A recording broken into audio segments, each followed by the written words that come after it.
Менин кичинекей досторум, бүгүнкү биздин жомогубуз амалдуу короз деп аталат. Анда эмесе баштайбыз. Бастырманын төбөсүнө конгон амалдуу короз канатын жайды да адатынча кыйкырык салды. Аны уккан куу түлкү жакынкы бадалдын арасынан чуркап чыкты. "Арыба короз" деди. "Үнүңдү ишитип жүгүрүп келдим. Охой, сенин ырдаганың үнүң укмушко. Бирок ырдаганың атаңкыңа жетеби, жетпейби билбейм." "А менин атам кандай ырдачу эле?" Сенин атаң ырдасабы, бастырманын башына конуп, коюп, дээли бир бутун көтөрүп алып, көзүн чык жумук кокареки сызсыбы. Бай. "Мен деле ошентип алам." Короз бир бутун көтөрүп, бир көзүн жумуп, кокарекусун баштады. "А сен бир бутунга туруп, эки көздү чылк жумуп ырдай аласыңбы?" деди түлкү. "Ырдай алам."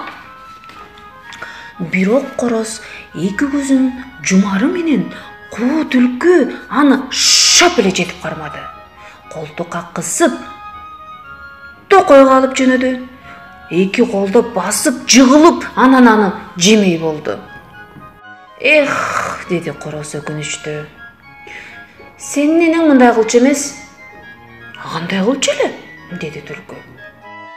"Энең каада салттуу жан эле. Колуна тийген корозду жегенден мурда Куран окуп, Кудайды оозунан түшүрбөгөн түлкү болуучу." Түлкү муну укканда ойлонуп калды да, Куран окумай болду.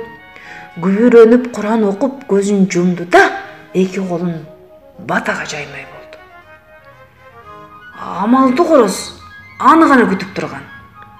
Түлкү колун жайып батагыларда, короз дыр коюп жакын жердеги бактын башына чыга качты. "Эх, ушу менден да өтүп мени алдап кеттиң. Каргышым, канатыңа гана тийсинчи" деп сыздап жиберди түлкү. Өзөргөн түлкү ошентип өзөгү өрттөнүп, анан өз жолуна төшөптүр.